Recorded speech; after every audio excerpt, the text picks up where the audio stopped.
Renee, Chris, and Ryan going live. Best podcast, Beauty and the Beast. Sit back and catch a vibe. Oh yeah, we talking zombies and apocalypses and all those things you like. Going beast mode, and if you didn't know, it's Peter Z up on the mic.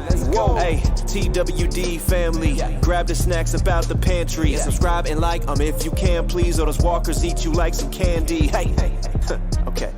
You at the right place at the right time. No one does it better, that's the bottom line. Beauty and the Beast, this is prime time. Let's go.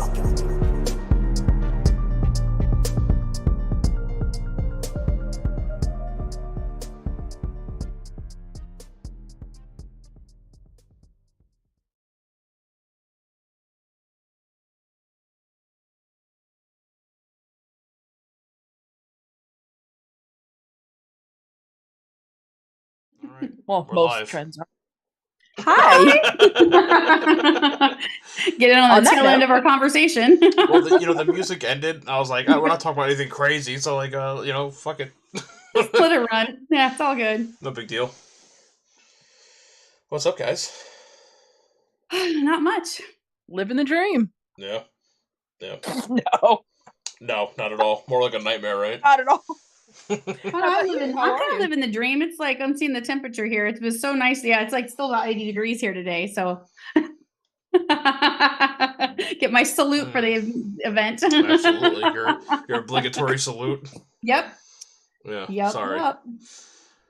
All right. So, let's get right into it. The finale of The Ones Who Live. Before we kind of go, scene by scene, what was your guys' overall impressions, opinions, comments, concerns? Renee, you go first. If I base it on the ending, it was wonderful. Mm-hmm. But it was too rushed. It just doesn't make sense to me. I just keep focusing on the fact that this was their love story. That's what we were supposed to see. Mm-hmm. So that aspect of the whole series did phenomenal. But the rest of it, I got a lot of grind my guts moments. Yeah. That is exactly what I was thinking. At one point, it was like halfway through, and I'm like, okay, let's see how much longer we have.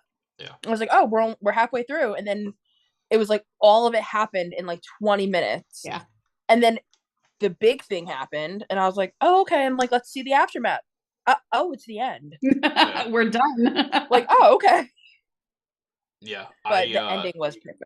Yeah, I know what the runtime was supposed to be, right? What they announced it was going to be. Part of me was hoping that they were kind of trying to trick us a little bit, and there'd be a little bit something extra. Maybe another 10 minutes, another 15 minutes of something. I don't know what, but of something. And when I paused it, when it first started, I go, no, it's 53 minutes. And I just, part of me was like, there has to be something more after. Like, there has to be like a cliffhanger. There has to be something that like alludes to something else, and there wasn't. Mm-hmm. And it just, I don't know. I was baffled because overall impressions, kind of what you said, Renee. If I went based off the ending and the emotions of Rick seeing RJ and Judith again, that made it all worth it in a lot of ways. But I also don't want to forsake the other 45 minutes where a lot of it just didn't make sense to me. Overall, I think it was good. Yeah, but it wasn't great, and I think that was an important distinction for that entire episode. Mm-hmm.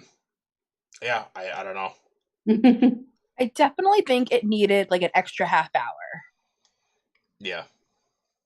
I guess usually we're like, no, finish.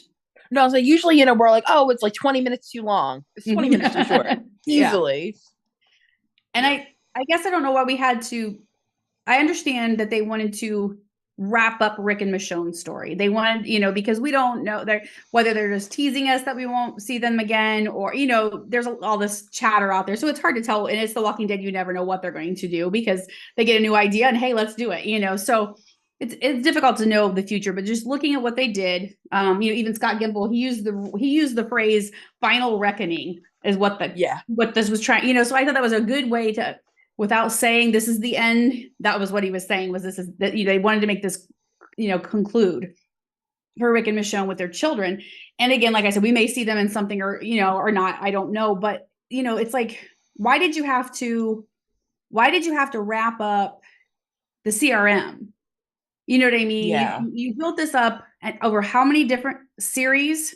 And I understand the point of this series was not the CRM. Then why end them? Yeah. You know what I mean? Why, not end, but why? Like they were supposed to be this force. They're supposed to be. I mean, we've been, the world beyond really showed how ruthless and cruel and self-serving and all these things that they are. So how did this, I mean, I understand that newscast thing, which I thought was very cool way of giving us all that information, cool. which and I've appreciated that throughout the series, the narrations, those newscasts and all that have fed us the information that we need, which I think was a brilliant way to do, fill in those blanks and things that we, needed to know. But so why couldn't they have blown that up, got rid of the dossier, they got rid of everybody that knew anything, and then just go home, and then explore the CRM and the bad of them, like in another series or another thing or something. Why wrap that up in 10 minutes I don't even know how long that little monologue was. Why wrap that up in that? Just finish their story and let that keep going.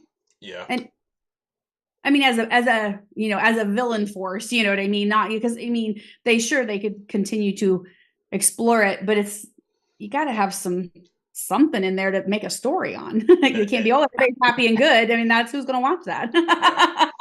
They kind of shot themselves in the foot in that regard. Mm-hmm. They also wasted Beale. Ugh. Which had I mean, don't get me wrong, I thought he had a very cool scene with Rick, and he was sitting there giving him the echelon briefing, and kudos to, I forgot the actor's name, from, I know him from Lost, obviously. Terry O'Quinn. Yep. Yeah. He did a phenomenal job where he was sitting there and he goes, no, and like seeing him go from like confident to like, oh fuck. Oh crap, I'm dead. Yeah. But can we talk about through the hand, through the chest? Oh. It was awesome. That was it was so Rick. Great. That was classic Rick. I was like, Rick, and he threw that across. I was like, Rick is back, I'm like, because that was my favorite kill of the whole show, I think. Mm-hmm. It was outstanding. I thought was kind of cool, but like, it almost didn't make sense. But when Rick jumped across the table, he grabbed the prosthesis, and in the process of rolling over the table, had thrown it back on. And that's when he I was like, that is so cool. And he did that all in one motion. I know, he was just... Actually, speaking of the prostheses, I have a question. Maybe I missed it at some point. So the scene where he's in the elevator and he bashes the guy's head in. Yeah. I assumed he had the prosthesis on, but when Thorne went into Beale's office, there it was sitting on on a bookshelf. Was there two? Because when he was sitting with Beale, it was sitting on the middle of the table. Right. Yeah. But when he beat that guy's head in, it was after that. And then maybe 10 minutes later, you show Thorne going into an office, and there it was displayed. And I must have missed that. I missed that, but Rick definitely had it. It was a very quick shot. Yeah. Yeah, he had it, but yeah, and maybe they made more. I mean, because he's not maybe the first person that's lost his arm. That's true. Because they handed it to him pretty quickly after he was. It was like, true. Okay, here it is. But think about how many people get bit on the arm. What's the easiest solution? Yeah, turning you're right. Off. We've seen that time and time again on The Walking Dead, where it's a trope at this point. So I think they probably have a mold. Yeah, one has been. No big deal. It's ready. Yeah. It's like Star Wars. Everybody's got the freaking robotic hands. You know what I mean? You're right. But yeah, I'm gonna have to go back and look at that because I noticed that, but I'm positive he had it in the elevator. So yeah, that's what I was saying. Yeah, but yeah, so I'm how else could he break through the guy's mask if it was right? It was he couldn't do it with his stub. Yeah. Okay, but he cut off his left hand, right? Yeah. But wasn't he beating him with his right? No. Okay. I just rewatched it today. Okay. In my head, I was like, wait a minute. I literally had to think about it because I was thinking of the angle that it was shot at. Okay, perfect. But yeah, Chris was in the chat too, and he said he was confused also because he said it was the same, black hand. So they must just have him, and maybe that's what I'm assuming. Yeah, it's like his calling card at this point. Yeah, he just leaves him around. I mean, but we've seen it at least half a dozen times on The Walking Dead, at least. Yeah. You know? Yep. I gotta give it up to everybody that did the audio, the soundtrack for that episode. Oh my god, it was cinematic quality. It was so beautiful. I don't remember any Walking Dead episode ever having anything like that before. Yeah, it was really good. And I like, I liked the episode. If we kind of compartmentalize it into focusing on Rick and Michonne, because there were a lot of good parts to it. I love Rick and Beale. That was outstanding. Like, I wish Beale didn't die, but it was that whole thing. The funny thing, so that episode aired on the 31st. March 30th is the anniversary of when Rick bit his throat out. And I had just wrote about it. I wrote about it the day before. So Saturday, I wrote the article. Sunday, I get up at 6 a.m. and watch the episode. I was like, are you kidding me? I just wrote about this episode. Oh my God. So that was super cool that he mentioned that. Yeah. All the Rick flashbacks were pretty cool, not gonna lie. All that stuff. Yeah. The stuff that he's done, like him slitting Negan's throat, like all that stuff was so cool to see. I know. It was just, but like, Beale asking him, like, what's the worst thing you've had to do to survive? And he was like, bite a guy's throat out with my teeth, like one of them. I was like, well, you're not wrong. Or we're not going to talk about the fact that you killed an entire outpost of people in their sleep. Yeah. Who didn't attack you or provoke you in any way, shape, or form. We don't bring that up, Ryan. We don't bring that up. Just saying. I go back to my point about maybe Rick's the villain. I hear you. Because to him, he didn't think that was the worst thing. Yeah. It's true. Yeah. To an outsider, it's pretty drastic, but oh yeah. So Chris brings up a good point. The ending, in my opinion, was not good at all. The dialogue between Rick and the kids was terrible and corny. Oh my God. So the ending, in my opinion, was overall good. It was good. It was really awkward how long Michonne was hugging Judith and RJ, and Rick's just kind of fidgeting. Yeah. He's already nervous. I thought he was going to go, because he's just standing there, and I'm like... And I understand, that's who they know, that's who they've grown up with, that's their mom. Yep. I understand that, but it's like, Judith she has memories of her dad. 100%. So, you know what I mean? Like, RJ obviously doesn't, but they knew obviously this wasn't they landed and surprise, we're here, because they came to them. Someone told them your parents are coming, go to the helicopter kind of thing. So this wasn't like they didn't know who these people were, and it was very weird. And the one guy, I think it's the guy from Forbes that writes garbage all the time, but he does have a good little thing that he uses. He calls that type of dialogue between the characters Gimple speak. And I'm like, oh my God, okay, I do agree with him on that. I don't agree with a lot of what he says, and he does have some good points occasionally, but that is, he said it's Gimple speak, and I was like, that is exactly what that was. I mean, it was like broken, and I don't know. I mean, again, I was satisfied with the ending. I didn't think it was going to happen, because honestly, I've told you guys since before the show aired, I thought Michonne was going to die. The whole time I was. Every time something happened, I was like, there it is. I'm so surprised she didn't die, and then Rick was the lone one to show up. Yeah. And I was happy, mom, but and I'm sorry, she I thought she was gonna sacrifice herself to save Rick when he was being swarmed by the walkers. Yeah. I thought she was gonna do something dramatic and she was gonna get killed. And it didn't happen, and to be honest, I don't understand why it didn't. I know. Especially, if I don't know. I guess they just like us to keep guessing. They like to keep things. They don't like to push anything anymore. They were very ballsy in the beginning, and then it just stopped. After Glenn, it stopped because people, they lost it with that. And ever since then, it's just not been you know, we've had a few surprising deaths since then, but not a lot because they announce it every time. I mean, like Jesus had a very cool death that was unexpected. I mean, no, you know, that was just like, what the heck happened? It was cool, you know? like the fog and everything made it like that much What a cooler. Yeah. You know what I mean? Oh, one of the best deaths in The Walking Dead. I love that because it was 100%. so. I mean, you know, guy talk. You're like, what's happening? This walker Yeah. just stopped, you know, and then It's The always fact the that it happened in a unexpected cemetery. deaths. yeah, I was in a cemetery, Yeah. a foggy cemetery. Yeah, it was Yeah. so cool. But yeah. So since then, you know, they've just gotten very, you know, I mean, like the whole last season, 24 episodes. How many main characters did we lose? Yeah, and you know what's confusing? The most confusing part of the entire episode for me was that there was no post-credit scene.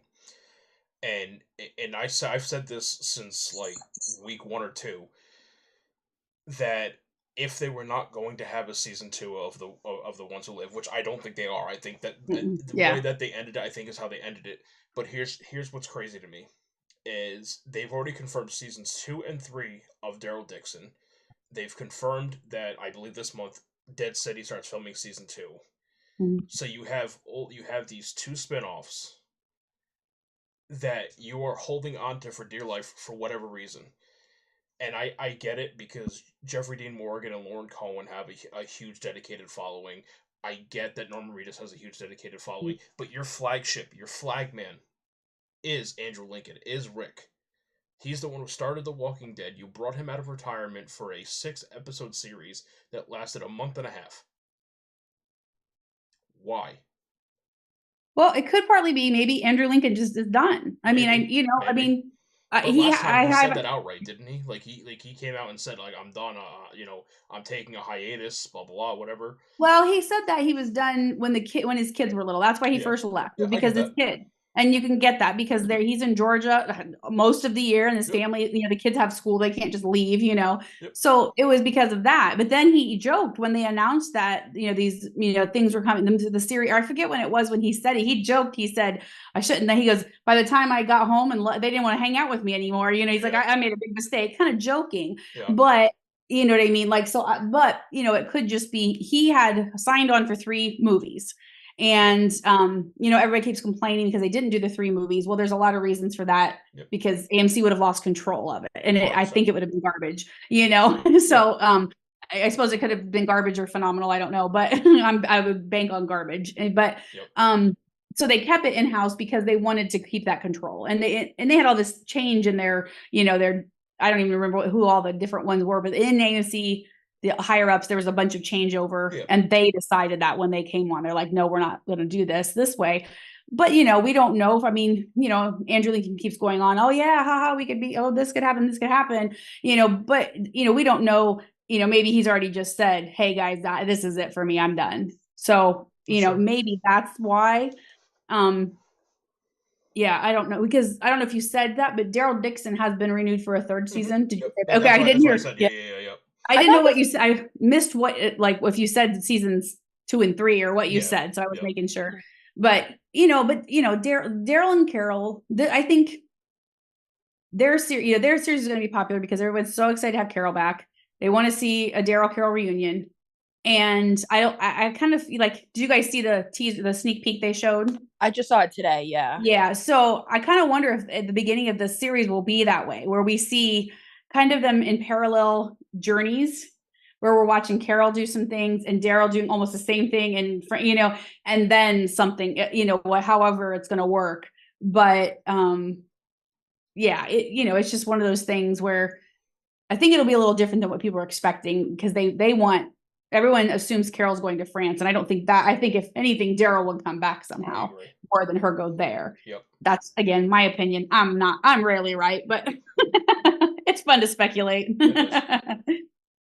But yeah, it's, I don't know.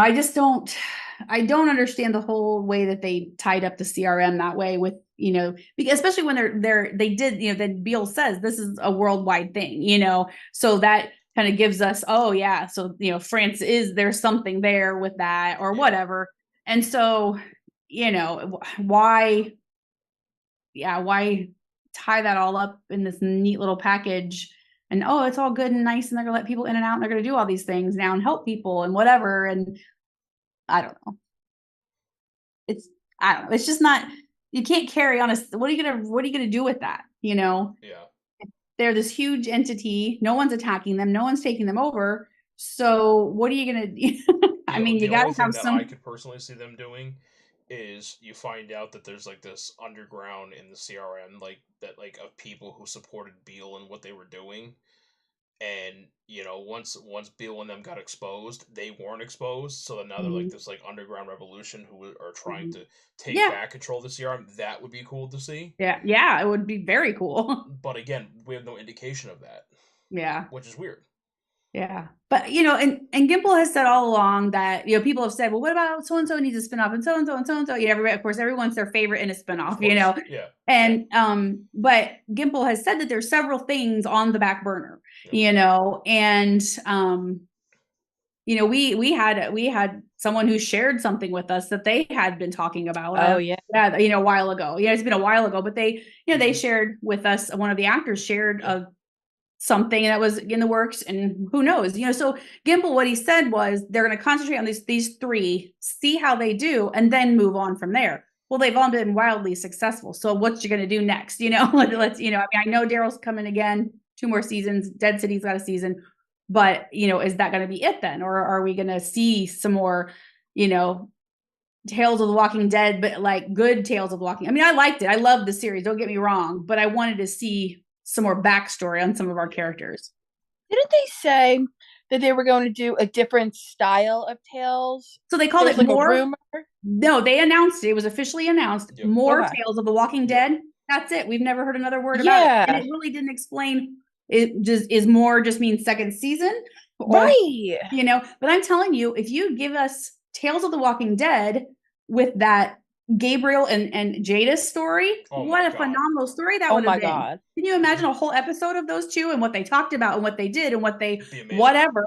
And then you can, the sky could be the limits for those series, those episodes, because you can pull anybody back for an episode. That's why Terry Crews and Parker Posey and all these people, I can't think of the other names, all the different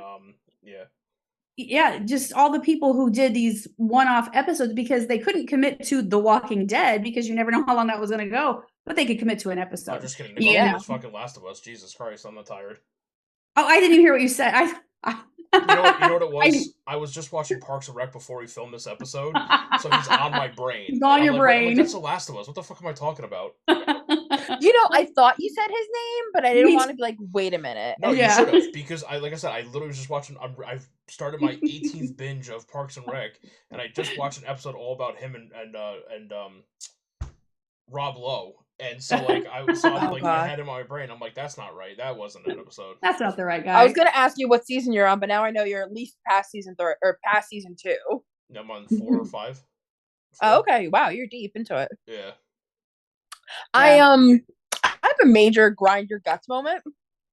So the whole ending, because we kind of I forgot to say it back then, when Rick is like, oh no, RJ's like, are you the brave man, but you can call me dad? That whole scene with Judith saying, I didn't lose hope, it felt like a major after school special. like very Bob Saget Full House style. And I'm just sitting there, I'm waiting for that na, na, na, na, na. Yeah. And I was so mad, because that was, now that you say Gimple writing, it was I never really noticed that till now. It's Gimple speak. We'll give Gimple speak. Yes, Gimple speak. My apologies. Yeah. No. And when I watched the Insider, they were saying that he was on strike, so he couldn't be on set. So they really had to go by the book. They couldn't change any script. And I have a feeling they weren't thrilled with the wording of that. Mm-hmm. I don't know why, but it just felt even how RJ, how he said, yeah, so I forget, what did he say? I knew you'd be back. How'd you know? Because I believed. But it wasn't.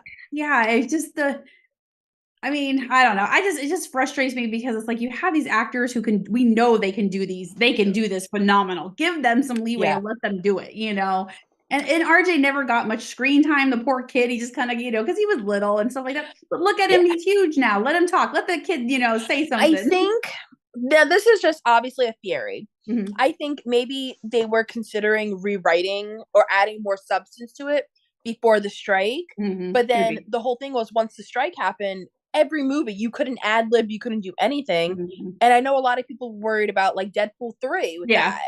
So I have a feeling that's why like they had to kind of stick to what they had, and I feel like there was supposed to be more, but they never got to do it. Yeah, and it possibly, very possible, because that was something they had to contend with. So yeah. You know, this is not a dig on Anthony. Is that it? Right?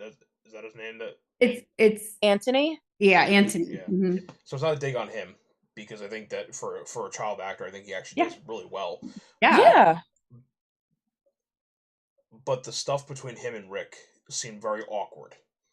Yes, very And- It could partly be that way because they wanted it to be, because It's this true. kid, you know, like, sure, he's heard about the brave man his whole life, but Yeah. you know, it's one thing to hear about this person and all the brave things they did, than to feel a, you know, any kind of connection with this man. I mean, he's almost 9 years old, you know, and or you know, we don't know. I guess we don't know how long.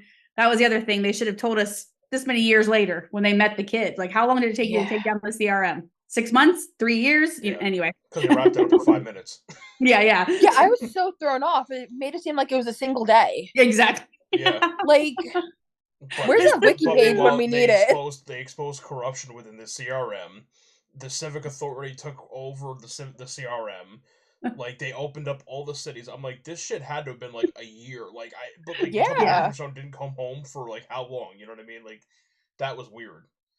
But I have to say, watching, you know, Kaylee, watching her, like, because she grew up on the show a lot like Chandler did, and seeing how, like, just how big she's gotten, I got emotional. I was like, yes, I was like, damn, and I gotta give her credit. She has become a really good actress. The stuff between her and Rick was super emotional and seemed super genuine. Yeah. And that's why, like, I don't know. It would be cool to ask her to be like, you know, did you have to take part of, like, seeing Andrew again? Like, did you take your personal feelings of seeing him again and, like, translate that into Judith seeing Rick again? You know, because I feel like that would just be, like, super cool to ask her, to see how she felt about it, you know? The one thing I would want to know, you know how sometimes with certain people, they will keep them offset, they will keep them out of rehearsal together, so the reaction is genuine. I feel like they may have done that because that was pure. Yeah, they possibly could have. Yeah, because that would have been cool. Why did Chris? And I like with what? Read Chris's comment. Oh, I lost my chat here.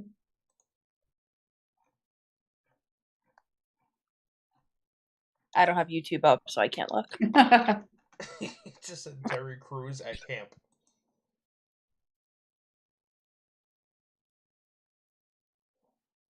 I'm very confused.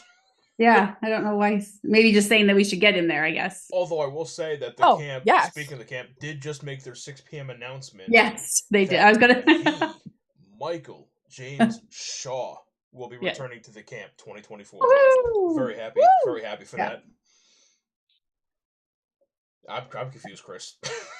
I think he's just saying we should get him to the camp. I mean, that would be phenomenal. I mean, I just imagine. Like, get working on that, Chris. Start making some phone calls. Yeah, really. The amount of Brooklyn Nine-Nine merch I would have him sign. Don't talk about it, Chris. Be about it. Let's go. Yeah. Come on, Chris. Get on the phone. Get your cute baby on the phone. Whatever you got to do. Make it work. Right, I'm saying. But and then we got to mention. Oh, go ahead. He has to perform 1,000 miles. Duh. Absolutely. That's his panel. I mean, that is literally his panel. Literally. It's karaoke. Yep. So yeah, well, I'll do it. So it'll be a sing along. Chris is grind your guts. Let's see, where did I read that? I 1000% agree with what he said. Okay, so a question though. Okay, so like somebody said that, like, how did he? So for those that aren't reading the chat, he said the grenade. Rick should have been deaf from that explosion, if not dead. Grind my guts. Yeah. He said deaf, not dead. Okay, gotcha. Okay. Yeah, he should have been deaf, if not dead. Yes. Yep. So one thing I was thinking, there were several walkers. If he stuffed that inside one of them, it would have muffled some, but not enough, I don't think, to, you know. But I was thinking that's probably what they're thinking, and that's their rationale. Oh yeah, we'll stuff it inside the one of them, or I don't know. But yes, that was a very, like, I don't know, like, some of it I understand, the chlorine gas, you know, with the water and those kind of things, that, you know, whatever. That makes sense. Yeah, but even like with Thorn, how did Thorn not blow up? I mean, there were, I Yeah. understand it was gas, but there was also explosion that dispersed the gas. So how did she? I mean, she had her gas mask, but how did you not get like all of the other everybody else was killed and crispy Yeah. walkers? So that was awkward. I didn't understand how she survived either. So they don't explain it well, and it doesn't translate well, in my opinion. From when the Beal Walker and the other random CRM soldier Walker pulled the grenade pins. Oh, it was random. Okay. Oh yeah, sorry. Yeah. It was the guy from the elevator. I thought I missed something. Oh, No, it was okay. It was the guy that Rick killed in the elevator. It was that one. Okay, I thought I was missing a connection. No, you're good. Sorry. So when he pulled the pins and the grenades went off and blew up the chlorine gas bombs, right?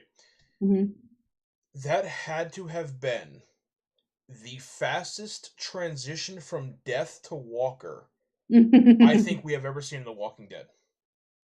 Even faster than Shane. Mass reanimation. It wasn't like a bunch of them were laying around. They were all up and going. We found out through the CDC scene. We found out through so many different ways. From the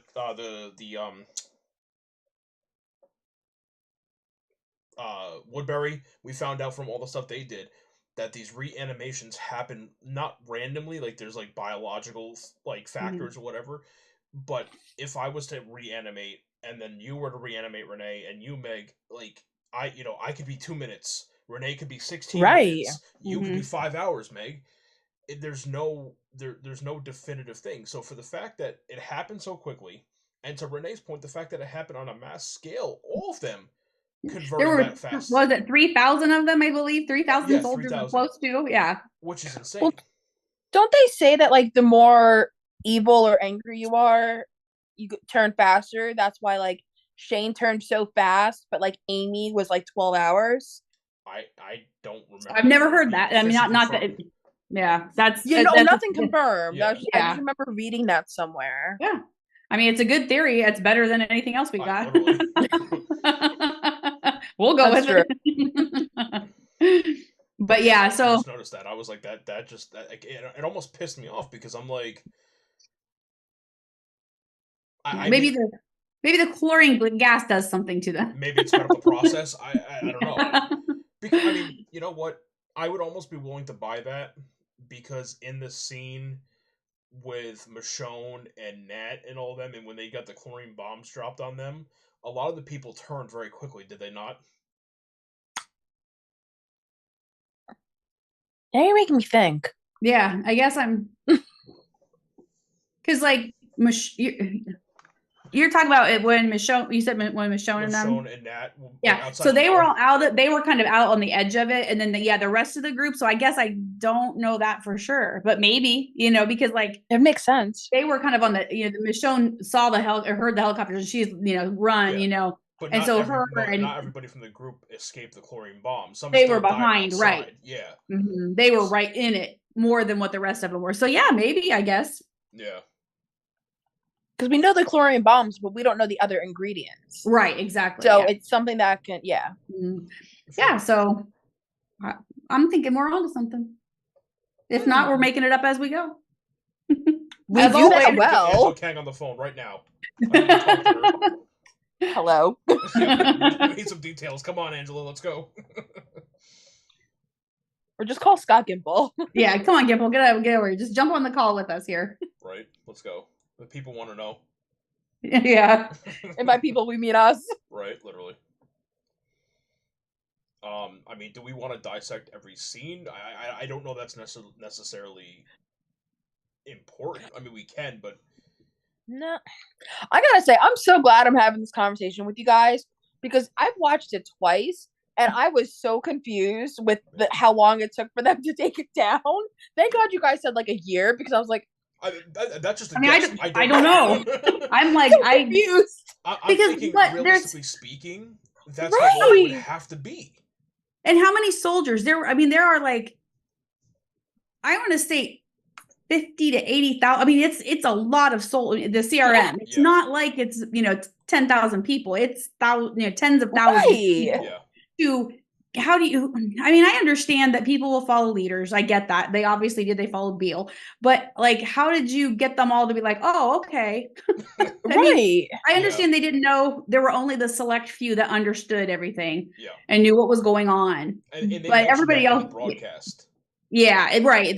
So they said, it was all those people he gave the briefing to. Yeah, but briefing. It was still, but people, whatever it was. Yeah, it was like 2,355, something like that. Yeah. And then while we're on that, the echelon briefing. Are you kidding me? We knew practically everything. Except what I will say is I would have liked to find out how they arrived at the 14 years. I think that was just him making 14 years of the apocalypse, you mean?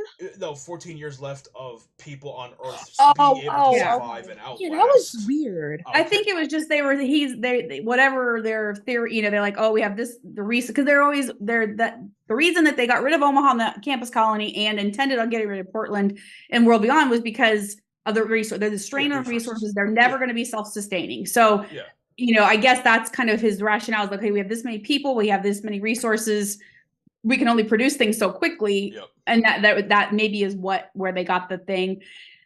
But I mean, they bring this again, build this echelon briefing that is supposed to be some big secret and everything and all this, and it's like, okay, well, we already knew all about. I mean, I understand Rick didn't know, but we already, as viewers, we already knew that it was. They blew up Omaha, they blew up the campus colony, and we're intending on going to Portland. But, we didn't know all these new details with the kids and, only taking out 10% of the kids and blowing everybody else up. We didn't know all those details, but that's it. Yeah. And then on the other side of that, why was Thorne on board with this? What is wrong with that woman? Yeah. You thought this was a great idea? Are you kidding me? Carol, you should have heard that. I'm really impressed, by the way, that you pulled out the 2,533 people received the echelon briefing. I don't know how the hell you remember that, but damn, girl. That was amazing. That number just stuck in my head for some reason. I don't know. Sometimes I come up with good stuff, Yep. But those were things that I just like. Thorne, she heard Okafor talking. She knew what his plan was. She knew what his goals and dreams and all these things, and he felt she was going to be part of that. And she gets the echelon briefing and she's like, yep, this is our plan. We're doing this. This is sign me up. I mean, she fell in line, in such a weird way. You know what I mean? And it just, I don't know, when they announced her, go ahead, sorry. No, you're good. I was just going to say, I thought the echelon briefing was going to be a massive bomb that we've never heard before. Yeah, exactly. We figured out, what caused the virus. We figured out this. We figured out blah, blah, blah, blah, blah, blah.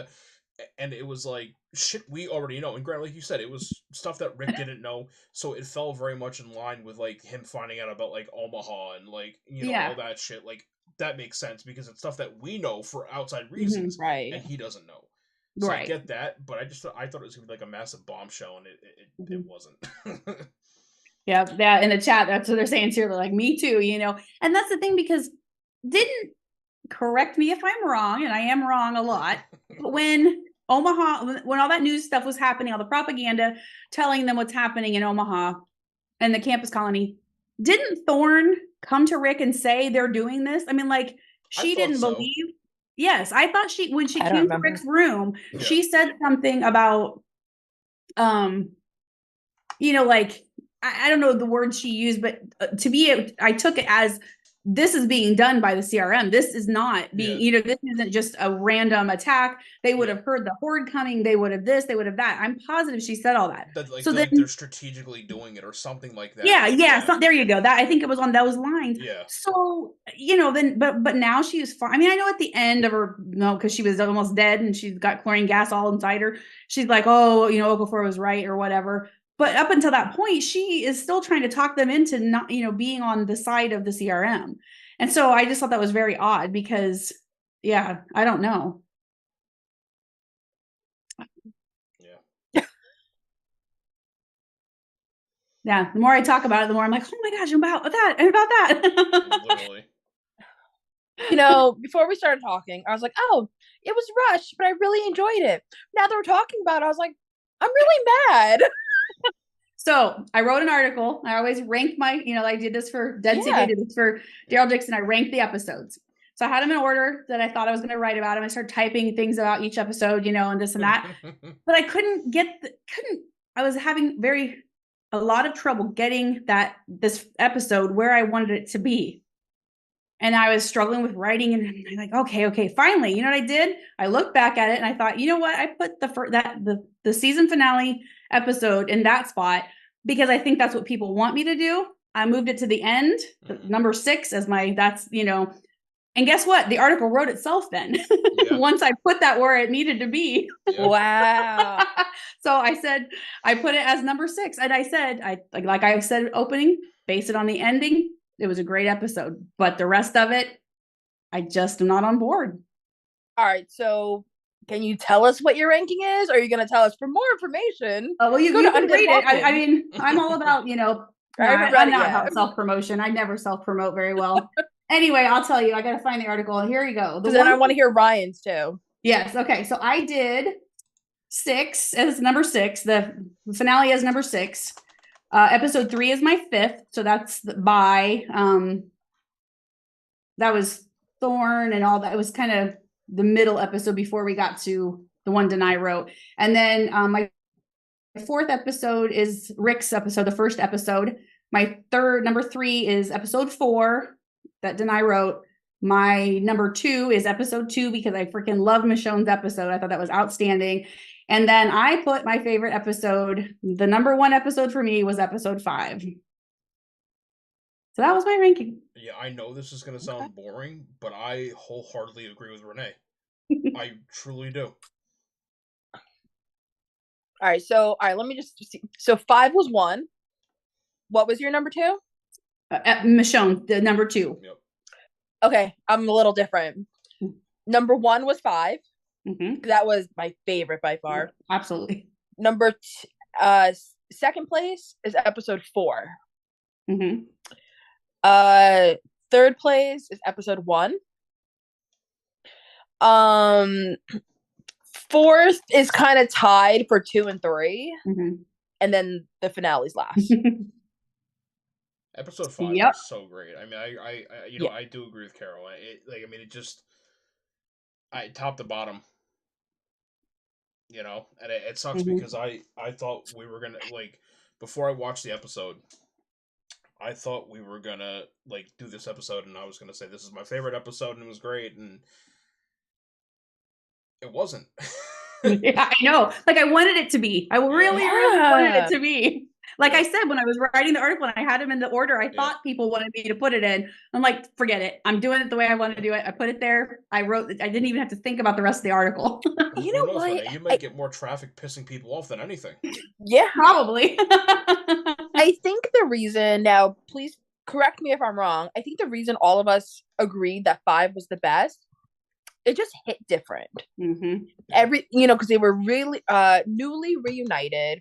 So they were reconnected, having that honeymoon phase. They got married. Yeah. And it was just a different side to Roshone than what we saw in the flagship show. And I just loved it so much. It was the Roshone we should have gotten for all these years, but never got to have. So I feel like we're kind of catching up on old times. Yeah. And Kirk Manley that does, the artist and stuff. I love it. Batman yes, KM. Yes, yep. So he posted this poster he did way back with the deer episode, and he said, well, I don't care what anybody says. I've been thinking they were married since this episode. And he actually drew them in wedding, she's in a wedding gown and everything. And the deer's in the front and all this stuff. It's such a cool poster. And I thought it was hilarious because obviously. Yeah, exactly. Who do you think he was? Why do you think he was there? But it was just really funny because I think the majority of just well, we never saw it, but they're married. Of course they're married, They've been married for years. Exactly. And then when Rick left the show, he basically went out for milk. So yeah. He just got in a little trouble there, It's 8 years, but whatever, I mean, it's the apocalypse. It's not like you can get in a car and go get milk. You gotta, exactly. You gotta go to the CRM, and it's a drought. It's there's a exactly go to another state. Yeah. Yeah. Chris, I kind of agree, but I kind of don't agree at the same time. Chris said they took a lot away from what the episode could have been with all the sexy time. the whole theme for the show was Rick and Michonne versus the world, and they can accomplish anything together, and family and love are important, and blah blah blah. And so I think that was a lot of why that happened. I think the biggest problem that they had was they didn't give themselves enough time. And I think that was the biggest thing. I think they could have done 8 episodes instead of 6. I think they could have announced another show or another season. Something. Yeah. But I think that I think for the most part, every scene, generally speaking, every scene had an impact on the story. It had something to do. There was nothing that was done unintentionally, in my opinion. But I think they shot themselves in the foot, and they committed to 6 episodes when they could have used 8. If they weren't going to do a second season, then it had to be 8. Yeah. If they're going to do a season 2, I can see 6. But they could have even done, an episode. I think there should have been an entire episode devoted to what happened after the bombs went off, and the civic authority is what it's called, right? It was a Civic Republic Council, CRC. Oh, CRC, Civic that's right. Republic Council. Yeah, that's what it was. I couldn't think. Yeah, it just popped in my head.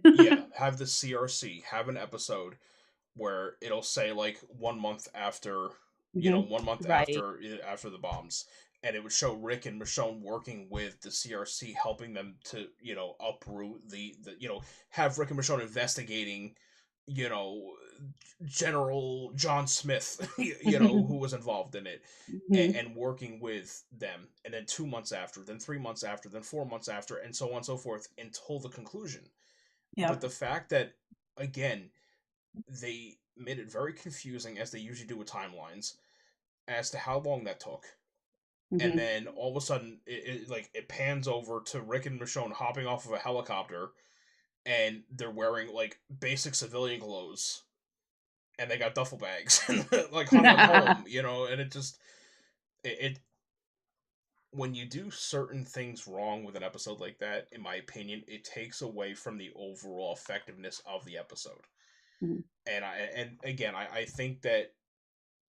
think they wasted a lot of things of what could have been, and that sucks, because I said this before, I didn't necessarily want like that Avengers Endgame. I didn't want that, but there could have been something more without doing that, and they didn't do that. You know what I mean?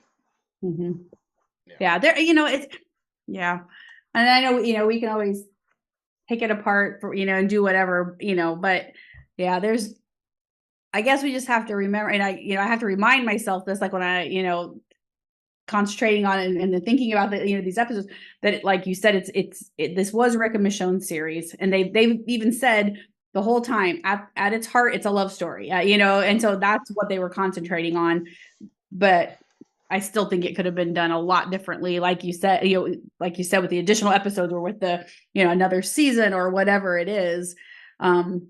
And even who knows, like you were saying about the CRM, if there's like a resistance group somewhere, still loyal to Beale or something, kind of whatever, that would be a really cool concept. I don't know how that goes, or how, if, since things are, it could open up the possibility of some of our favorites going to the Civic Republic, living there, and then getting involved in that, as whatever, so that, it could be, there could be a lot of for president of the there you go. Yeah, that's right.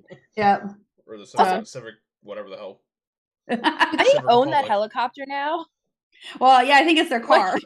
I was like, did they just have it at their disposal? I was thinking about it when they got off. I was like, I didn't see it fly away. It was still there. Like, so. Yeah, well, Rick can fly now. So he's a pilot now, so I think it's their car now. I just think that's because evidently, whatever fuel you need for helicopters is just everywhere. Because Well, but maybe maybe the Croat, the Croat, he's making all their fuel out of the dead bodies. So it's all good. It all makes sense. It all ties together. In Fear the Walking Dead, they had all the radiation suits and everything they needed. So everything you could just get at the corner drugstore. It's just the things we overlook as fans. Yeah, Carol just said in the chat, she goes, "It's the family grocery getter." All right, kids, pile in. It's it's like the equivalent of like the station wagon, Yeah, the we're going to town. Station wagon. All they need is a dog now. I'm Yeah, like, where's exactly. Dog? Yeah. Wait, who's watching Dog? They can play a little holiday road song as they're driving or flying away. Where's Christy Brinkley when you need her? Exactly. God. Oh my goodness. Chris, you're really stuck up on the sex, aren't you? Yeah, Chris is all about. I read a couple times, which he said he thinks Thorne has the hots for Rick, or Thorne had the hots for Rick. Yeah, now he's going on about what? I said, yeah, good point. Had. Yeah, I had to clarify, Yeah. but now he's all about Rick and Michonne getting it on. So Going back to Thorne for a hot second, I meant to say this before. I was so happy when they casted her, but I feel like how you guys were saying they like wasted the potential for Beale. I hate how her character arc turned. Yeah. I really hoped she was going to be like part of like on their side. Yeah. I was so like she did a great job, but I was so she did. Yeah, she's really good. Yeah. I wish. Yeah, I know that Rick had to kill him. Rick's sitting there when he learned, what they were going to do. He knew that's the only way to stop him. Absolutely. He's dealt with enough villains. He knows the only way you stop him is to stop them. You have to end them. But I was like, dang it, man, there could have been some really cool stuff, I don't know. But yeah, it's sad because these, even like I was thinking, man, I wish they wouldn't have killed off, Aiden. I mean, at least Aiden, if not Aiden and Bailey, because they could have went to the Alexandria and had their baby and they could, I was like, oh, what a fun story that would have been to follow, Yeah. You know whose story I wish they closed up or at least gave us more info on? Esteban. Yes, I know. Like, where's Esteban? Love that guy. We saw him once. You guys, I think I shared with you about. You guys have to look him up if you have not looked at his like stand up. Oh, his stand up comedy! I was rolling. He is hilarious. So if you guys, I can't think of his name right now, but the guy who played Esteban, look him up. Or look up the name of the actor and look up his stand up. And Ryan's on it. You could tell. Yeah. What? Ryan's on it. Yeah, he's on it. Yeah, thank you. And then he does this Cholo fit on YouTube, and it's hilarious. He does these exercises with everybody, and he's a character. Frankie. I can't think of his name. I know the last name. Quinones. Yeah, I bet that's right. So anyway, look up his stand up, look up his Cholo fit videos on YouTube because the man is funny. So anyway, but yes, Esteban, it would have been nice to know. And I think I wrote like one of my articles, I wrote something about, I'm sure he's just thriving in his job as the public's work, blah, blah, blah, whatever he was, Yeah.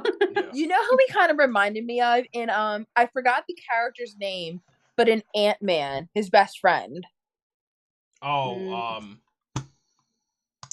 Yeah, you know who I'm thinking of. Yep. I can't remember the actor name and I can't remember the character name. Oh God, it's bothering me. I'm looking it up. Luis. Luis, yes. Yeah. But it's just like that style of talking, but like not in the same level, but it's just the vibes. Michael now Pena. I want to watch Ant-Man. Michael Pena, yes. Yes. Now I need to watch. I looked it up because I don't think I've watched that movie. The famous meme that came out there. Yeah. Renee, just watch it and oh my God. You will understand. Yeah. And you'll appreciate the meme too. Mm-hmm. Okay. Yep. It's we'll watch the comedy Paul special Rudd sitting in the car and Paul Rudd's like So then all this happened, then all that. Yeah.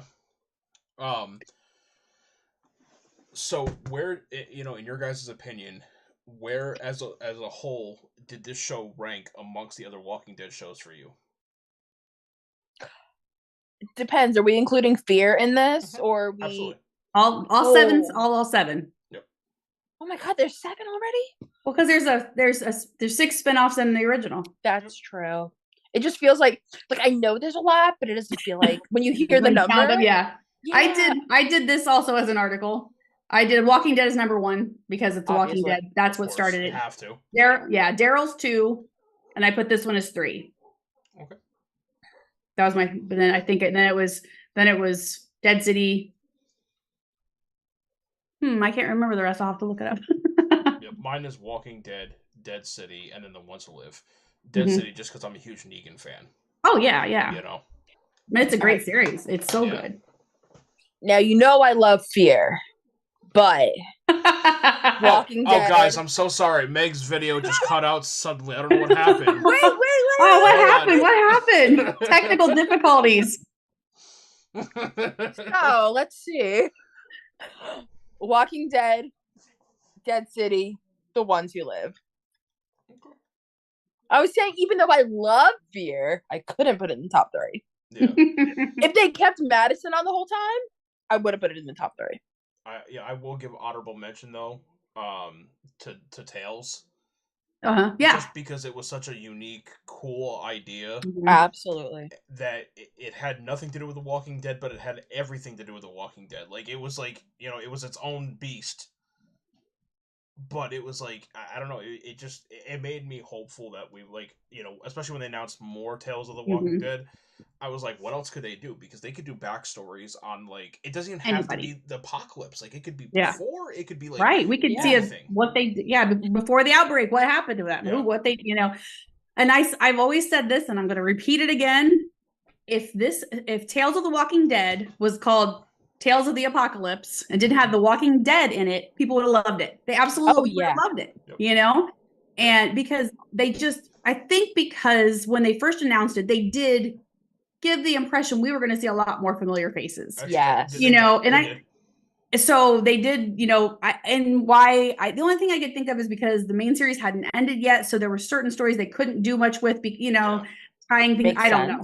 So it maybe just was easier to do this. But in this series, we not only got a 30-year view of what could be going on, we got a backstory to Alpha that nobody had any clue. That was phenomenal because we thought we knew everything. Episode, honestly. Oh, absolutely. It was so But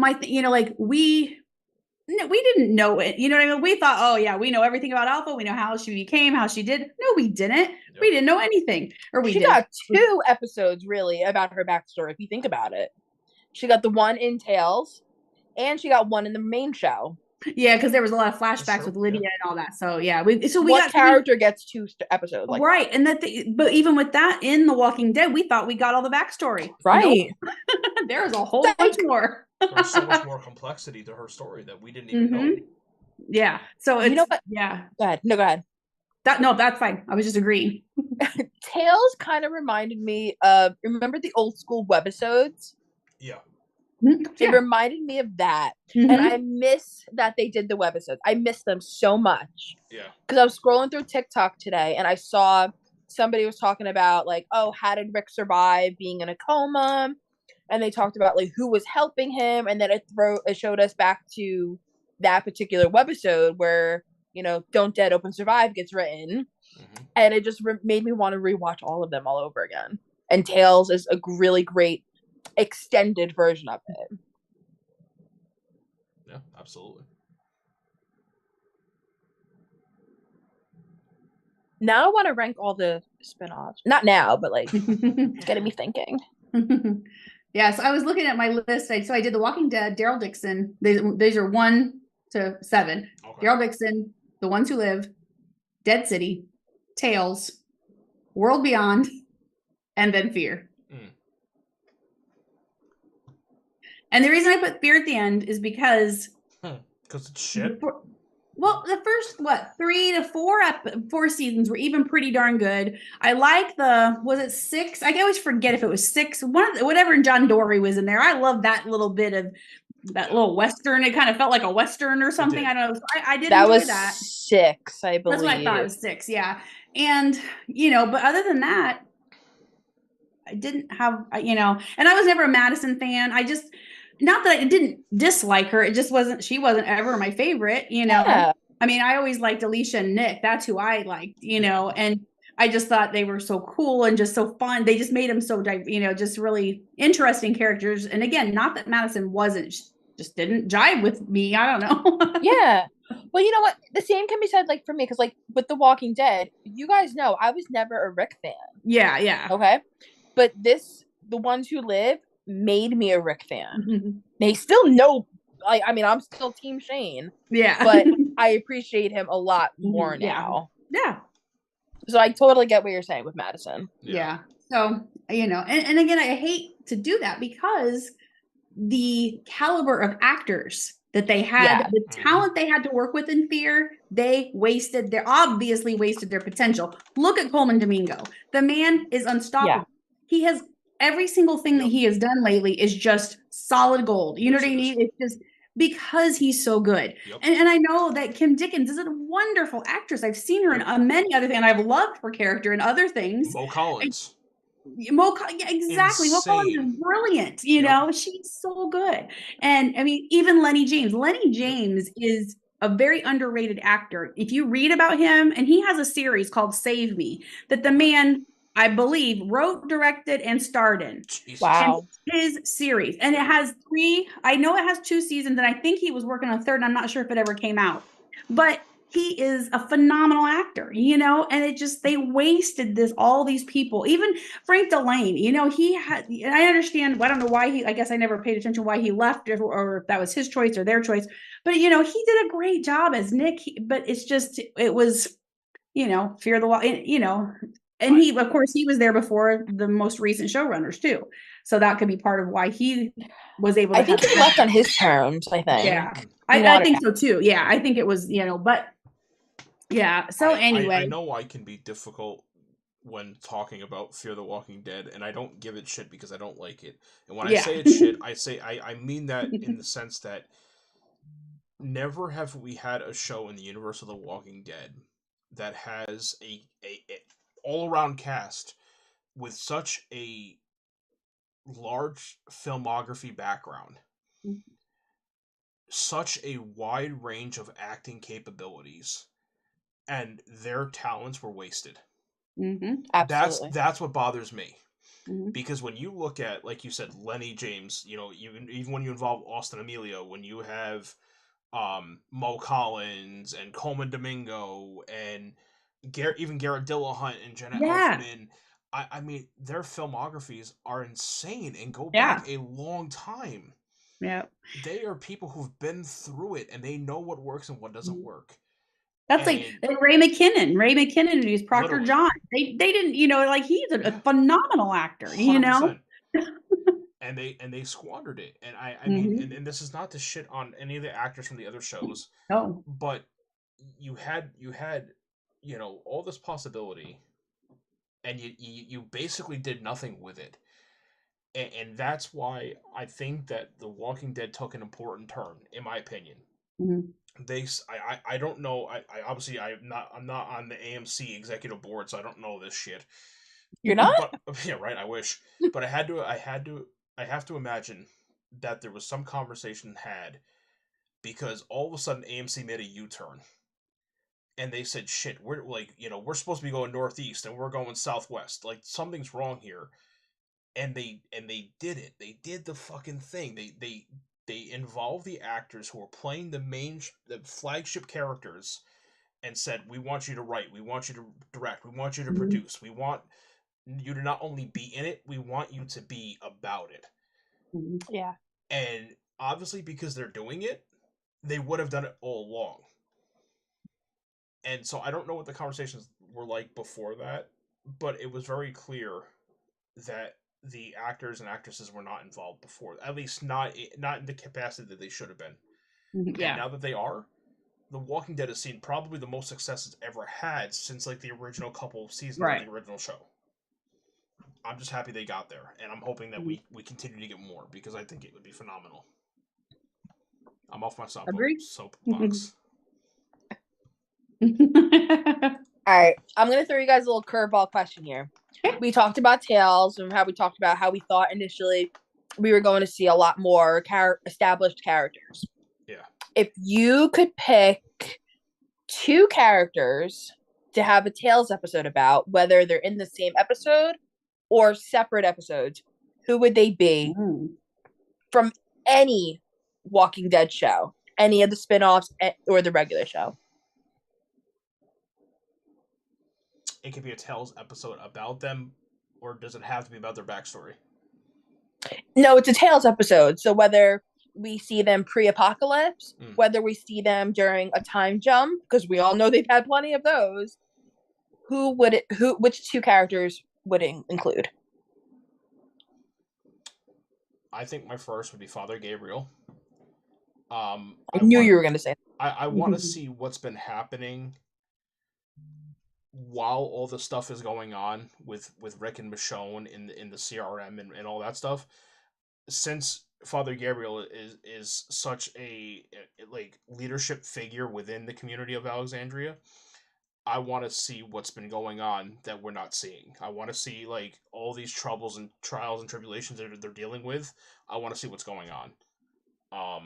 The other one, Renee, what was that look for? No, I'm thinking. No, you're fine. No, I'm writing names down and then I'm like crossing them out on everything. So no, you're fine. I'm enjoying what you're saying. Okay. And the other person that, I would say Lydia. Maybe that's a good one. Maybe I'm biased because like I just love Cassidy. She's amazing. We all love She's Cassidy. Just a sweetheart, and just like this ball of energy that is just infectious when you interact with her. But I would love to see what she's been doing after The Walking Dead, after it ended. I want to see what she's been up to because I feel like as she approaches her 20s, she's gonna be a powerhouse within the Commonwealth, Alexandria. I feel like she is gonna like make change. She's gonna be, an advocate for the people, and I just feel like she's gonna be a great leader, in my opinion. So I would love to see Lydia. It's interesting you said after, because we've always been so focused on before. So I'm really glad you said that, because that raises like so many opportunities for another tail season. Absolutely. All right, Renee. Okay, I've been scratching. You see my little pad here. I've got names scratched out and everyone. So the first one is that gas can walker that was in The Ones Who Live. I want to know that guy's backstory. Oh. I'm like, he's got his shirt, I can let me help you, and he's got his, like, what the heck, this dude, and how did he die? I want to know all that about him. I think that would be really interesting. And then the other, I'm kind of cheating here. I'm doing two and one. Annie and Joshua. I want to know their story when they left Negan from that point forward. I'm really glad you said 2 and 1 because one of mine is a 2 and 1. All right, so my 2 and I technically have 3, but I'm cutting it down to just the 2. Andrea and Amy on their road trip. I'm seeing like how just before and when Dale found them. Because we barely got any time of them together, so it would have been really cool to explore. And as we know from the panel last year from the camp, they had ideas. Yep. My other one would be, which they kind of teased it a little bit, Madison during her disappearance, and how she survived the stadium. Yeah, and we know that she had talked to Al at some point, so it would have been real. I guess that's kind of a 2 and 1 too. I guess, but it would have been really cool to see how she survived and how she became part of Padre. Yeah, I like it. Yeah, I like that. They just need to hire us. Just hire us. We'll all write them, and it'll just be great. I'm saying. I'll even film it and edit it. Like exactly. Renee can write it. Ryan can direct it. We got this. Absolutely. And Chris is the bodyguard. Yeah. Chris can be an extra. We can all be extras in it. Yeah, we can all do whatever. Yeah, there's just so much potential. And I know they only have so much budget and they have so much time and whatever. But obviously AMC is willing to put money. I mean, look how much they spent on The Ones Who Live. It was insane. The production budget's insane. Yeah, their budget was crazy. And so, they know they've got something good. And, I know like Tales of the Walking Dead, the showrunner is Channing Powell. And she said that they did have, I think she said something about 50 episode idea. I don't think they were all written, but ideas. And one of them, listen to this, one of them is a musical. I want to see it. I don't care. I want to see it. Okay. If it's a musical, it needs to be like when they met Princess and they had the, or like in the Daryl Dixon episode when they're in like, it needs to be like one of those. That is the only way I will accept it. I'll just stay silent. Ryan knows that. You got to say it. Hey, we've seen worse episodes. That's not really a justification for hey, I'm just saying. Episode, Renee. I cannot stand. It's not musicals. I love musicals.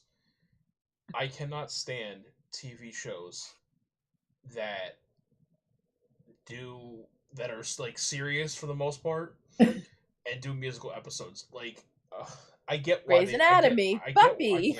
I get why this happened, but you guys know I'm a huge DC fan, and CW, which is owned by Warner Brothers, had Arrow, Flash, Supergirl, whatever. Grant Gustin, who played the Flash, and Melissa Benoist, who played Supergirl, are both alums of the TV show Glee. Mm-hmm. So Glee is all about musicals and whatever. And in DC Comics, I forgot his name, Maestro, I think his name is, and he is a villain. And he basically, he makes people dance and sing. And like, he's an established comic book character before the show. They didn't have to introduce him, but they introduced him. And so then all of a sudden it was like Grant and Melissa singing, and I'm like, this is a show about superheroes. like there are some things that we don't have to include. We don't have to include the fact that, like, Marvel has a superhero named Squirrel Girl. You know what I mean? Her power is she communicates with squirrels. Like, we don't have to include these things. That's what happens. You have such an expansive universe. You don't have to do it. But what I'm imagining is Carl Papa. So the walkers are at the fence going, ah, and that's what I'm imagining. So I love Carl Papa. Like, I could watch that thing every single day and not be bored of it. Oh my god. See, when Ryan was talking about DC, it reminded me of that episode of Hawkeye with Rogers the musical. Oh god. They basically, Renee, have you seen any of the Avengers movies? Yeah, I've seen several of them. Okay, they basically, for this scene in Hawkeye, I mean, the episode's like 2 years old now, we can talk about it freely. They basically recreated the Battle of New York from the first Avengers in a musical lineup. Oh, brother. And have you seen Rent? Yes, yeah, most of it. So the guy that played Roger plays, I think he plays Iron Man in this one. Yeah. It was so bizarre, and it was so weird, and it's like, you see like Hulk smash the ground, and everybody just like jumps as it's the effect of the pound on the earth. Yeah, it was so bad. campy. It was horrible. It was. Yeah, well, anyway, that's what I was imagining when I'm thinking of this, these walkers and singing in a musical. I just want to see like a episode-long Carl Papa thing happening. Like the marionette walkers now. Exactly. Well, like the maestro guy in Daryl Dixon, like what he did. See? The episode's writing itself. Yeah, just AMC, call me. I got ideas. Count me out. Count me in. Yeah. So, are we done with the episode? Should we go on to like things you've been watching? That's a good point. Real quick, Chris mentioned if we can have three. I'd like to say Glenn. I'm assuming like to Meg's question earlier. Oh yeah, because all the conspiracy theories that he and I did a long time ago when we were beast mode and I first joined the podcast, we'd done these conspiracy theories, and there was actually conspiracy theories that Glenn had affiliations with Walter White from Breaking Bad. And there's like the red Camaro or whatever. You could actually see when Daryl has the baggie with Merle's drugs in it. I saw that. There's all these things that people have correlated, and obviously Breaking Bad is owned by AMC, and so is Walking Dead, and blah blah blah. It would be cool. It would be cool to kind of get some kind of like, even if it was like an episode, just a nod to it. That'd be kind of cool. You know what I mean? Yeah, that would be. And there's an RV involved. Yeah, exactly. And the fact that Glenn said something about like he knew somebody before, no, Daryl had said something about Merle and the fact that he had some tweaker people who he had like dealings with people who like had short tempers and shit like that, and they would lash out and like physically assault people, and it's like, Bryan Cranston, come on, he's there. Yeah. I forgot I was gonna. Chris's answer to your question is Tara and Abe in separate episodes. Those are the two that he liked. Tara was my top, because she's my favorite. Yeah. But if we could choose a third, definitely her, because we barely got to see her leading Hilltop. Yeah. I wanted to see her regime of that, or before she found Oceanside, because she just washed up on Oceanside. Yeah. I know it was a blast, Yeah. but I wanted to see her adventures a little more, because her singular episode was fantastic. Yeah. What about you, Renee? Or like, what were you saying? You had something you were saying that shit. Sorry. Oh no, just I was like, if we were done talking about the episode and stuff, we could mention like things we're watching or whatever. But if you don't have anything, you don't have anything. I've been catching up on my video game backlog. That and reality shows have been really all I've been watching. Yeah. I finished a Netflix sci-fi show, Three Body Problem. Yeah. Really, really well done. It kind of ended on a cliffhanger that I didn't really expect. But supposedly they haven't confirmed another season. But it's based off of, I believe it was a Chinese novel series. Yeah. And the first season follows the first book, and there's 3 books. Okay. So people are speculating that we're going to get seasons 2 and 3. But people have speculated that it's weird that Netflix has not already confirmed that, because in similar instances, they've confirmed when the show is based off of a book series, they've confirmed the seasons ahead of time. And they haven't done that. So I don't know, but I'm hoping. Maybe because this is just a little bit different themed, you know what I mean? Like they're waiting to see. Yeah. So they do that often too. Yeah. See how it goes, and then they'll make the announcement or whatever. Yeah. It's also Netflix. They're notorious for canceling stuff randomly. That's true. Yeah, they do whatever they want to do. Still mad at them. So did I tell you guys about Renegade Nell on Disney Plus? Did I tell you about that series? So I don't think so.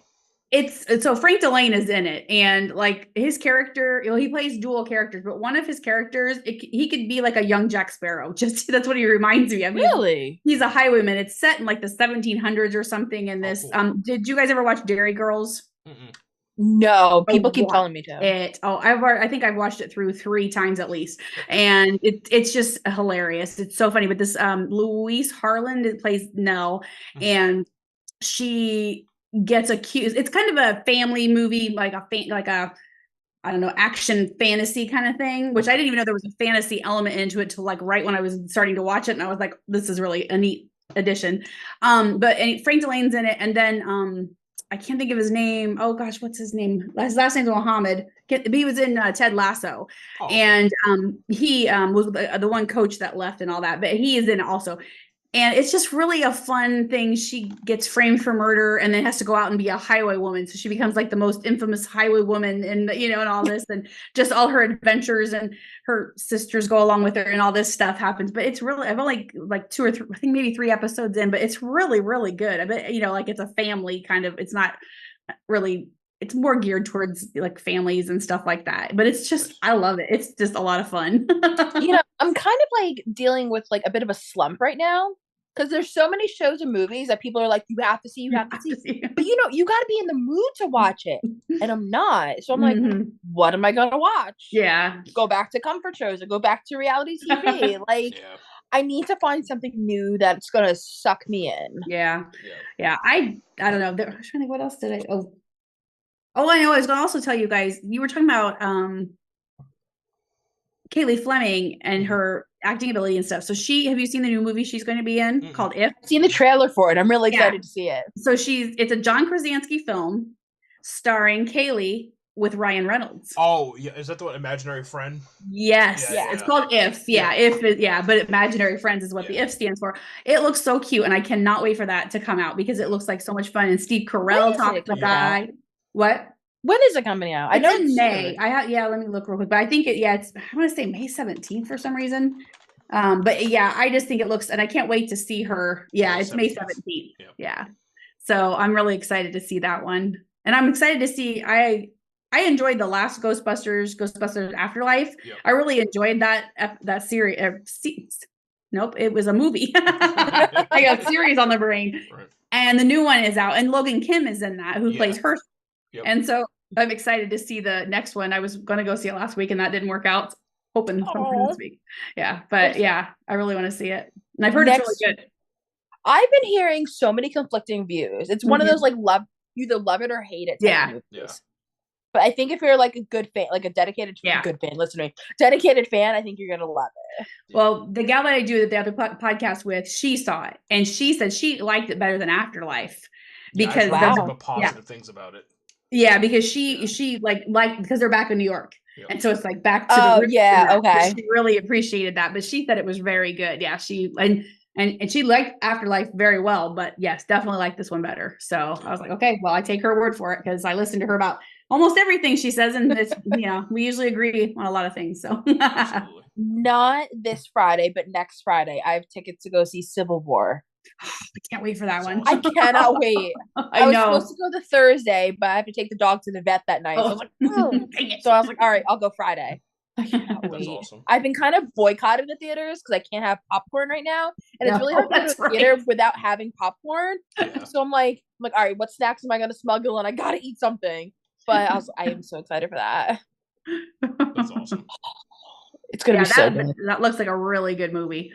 And what was the other one I was going to tell you? Oh, so David Morrissey is in a new series on Sundance. It's like AMC Plus or I saw the preview for it. Yeah, it's called The Long Shadow, and it's about what's his name? He's a ripper. What's his name? Dang it. I'm looking at, I can't find the name of the guy, but he's it's like a serial killer. So what happens is this isn't spoiling anything, it's a synopsis. A single mother of 4 gets killed near her home. So they start doing the investigation, and as they're getting frustrated because they're like dead end. And then all of a sudden something turns and they realize it's a serial killer, that these other murders are related. And so David Morrissey plays one of the investigators or, whatever. But again, talk about an extraordinary actor. This man is like, he's got so many accolades and things to him. It's just insane. But so that's on. I'm trying to remember when it comes, if it's out yet. That's an AMC show, right? Yeah, it's like on Sundance now on AMC Plus. Yeah, it's an okay, AMC that's where network. Yeah, but the first episodes came out on the 21st, and then the third episode was on the 28th, and then this Thursday the 4th, and there's 7 episodes total. Cool. Gotcha. Yeah, so that one I just found out about it recently, and so I'm like very excited to watch that one.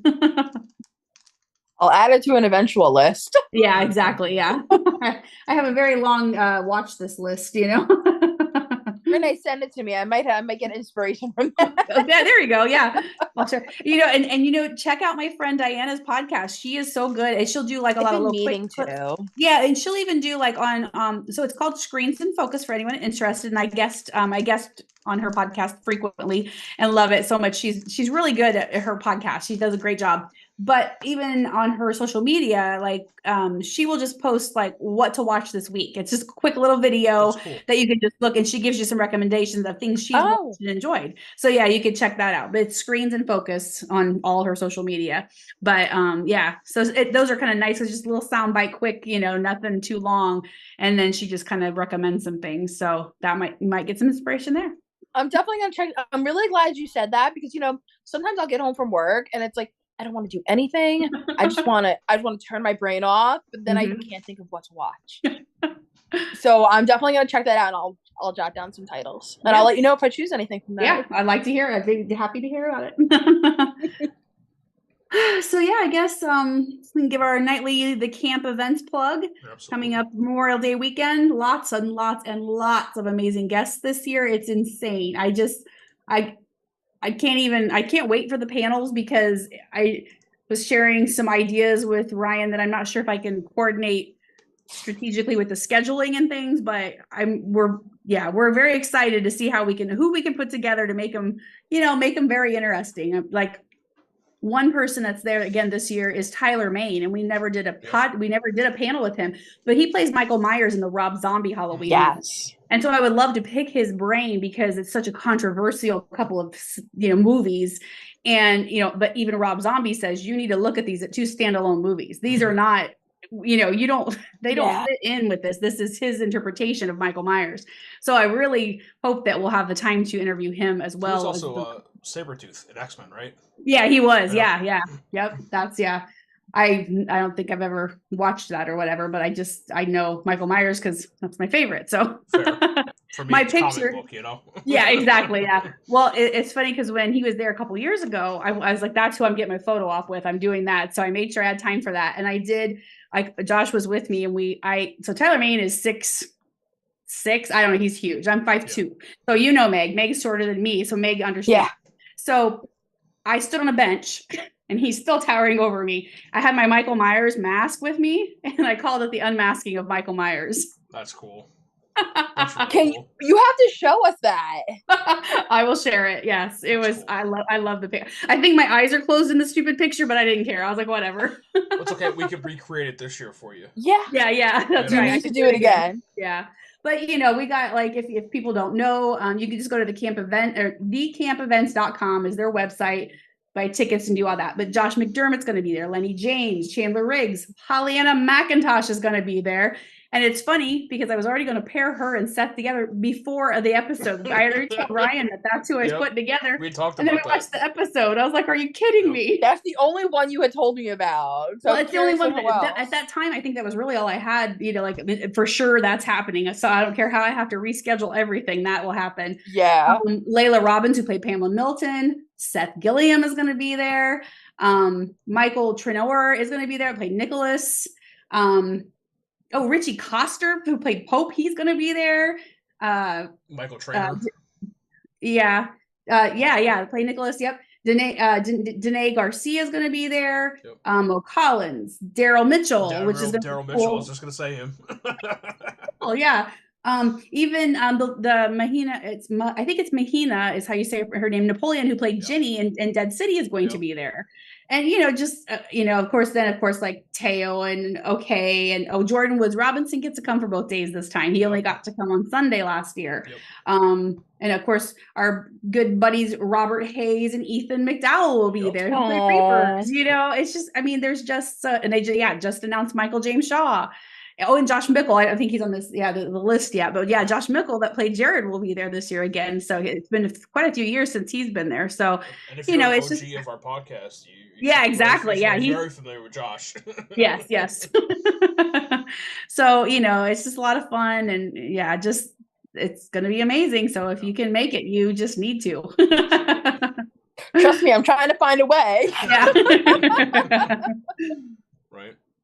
I am so excited for you guys, though. In all honesty, I cannot wait to hear how it all goes. Yeah, it's gonna be it's gonna be a lot. Yeah. Right? Oh, it's gonna be very busy, but it's gonna be a blast and lots of fun parties. They're doing a pool party. They're doing a karaoke party on Friday. Pool party first, then karaoke, and then Saturday night is the halfway to Halloween party. Yep. So that's always fun. So. Anyway, we just have to give our plug to them because we love them and then I plug Diana's podcast. Now I'm going to plug Relishing the Dead podcast because they are going to be our guest panelists this year. So they're going to be doing 2 panels during our panel thing. So check them out. They're doing a lot of good interviews. I think they're actually, I don't know when it is this week. I think Steve Coulter, they're going to have him on, who's been a guest on our podcast. I don't know how many times. Steve's an awesome guy. He's so much fun. So I can't wait to watch that. But check them out because they do a lot of really good interviews and they always have fun insight on the episodes and things too. So Relishing the Dead on social media and everything. So yeah, I think that's all we got for tonight. That's it. That's it. Just an hour and a half. Hour and a half. Deal, Come on. No, we appreciate. Well, now we got to figure out. Yes, we had a lot of people in and out of the chat. What? We got to figure out what we're going to talk about next week now. Don't worry, we'll figure it out. So absolutely. Becky, we did mention the funniness of having 3 Joshes attending the camp this year. So that is really funny you said that. But So and Becky usually she's a volunteer at the camp. And yes, she's our favorite Brit who lives in Chicago, I believe it is. And she was teaching Chris and I some British lingo, the tin of tomatoes in the garage.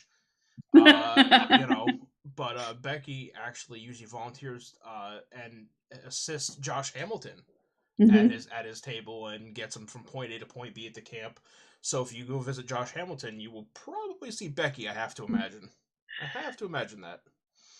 But no, we appreciate everybody that tuned in tonight, everybody that popped in and out. We really sincerely appreciate you guys. Seriously, the fact that you guys even give us 2 minutes of your night on a random Monday, Tuesday, Wednesday, Thursday, whatever the hell it is. What day is it? Yeah. Right. And all the people, too, we have to mention all the people that watch afterwards, That's because, true. you know, there'll be a handful of people in and out of this chat here and there. But then, you know, afterwards, there are many of you who are tuning in afterwards, and we appreciate that as well, because, you know, that's why we do this, because we love The Walking Dead. We love you guys. We love that you guys have the passion we do. And, you know, it's just so much fun to be able to just sit here and chat about, you know, like our favorite series. Like I tell people all the time, whether we had, you know, anybody in here or not, we would still do this. But it makes it so much more enjoyable having you guys here, because, you know, getting to make fun of Lucy, you know, or you know, pick fun at her, or, you know, just seeing anybody in the chat, like, it just, you know, it makes me just proud of what we do, and the fact that we have dedicated people coming here week after week after week. We went on a hiatus for 2 months during the holiday break, and you guys still came back, and that just makes me just really happy and really proud of what we built here, and I do appreciate every single one of you. And even though Chris can't be here on the video, he's always in the chat, because he's taking care of that new little baby. Always. And so we appreciate him helping us out that way, keeping the chat going, and absolutely taking care of his little guy, because that's important. It is. He's being a good dad / fiance. So yeah, that's right. No. All right, guys. I think that's all we got for tonight. Thank you. We'll let you guys know. Renee will push it out on socials when we'll be live next week. Yep. But we got to touch base with everybody and figure that all out, and hopefully next week we can arrange for all 4 of us to be here. That'd be cool. But if not, then we'll make it work. We'll figure it out. Yeah, exactly. We always do. Yeah. All right, guys. Everybody have a good night. Bye. See you next week. Bye. Renee, Chris, and Ryan going live. Best podcast, Beauty and the Beast. Sit back and catch a vibe. Oh yeah, we talking zombies and apocalypses and all those things you like. Going beast mode, and if you didn't know, it's Peter Z up on the mic. Whoa, hey, TWD family, grab the snacks about the pantry. Subscribe and like if you can, please, or those walkers eat you like some candy. Hey, okay. You at the right place at the right time. No one does it better, that's the bottom line. Beauty and the Beast, this is prime time. Let's go.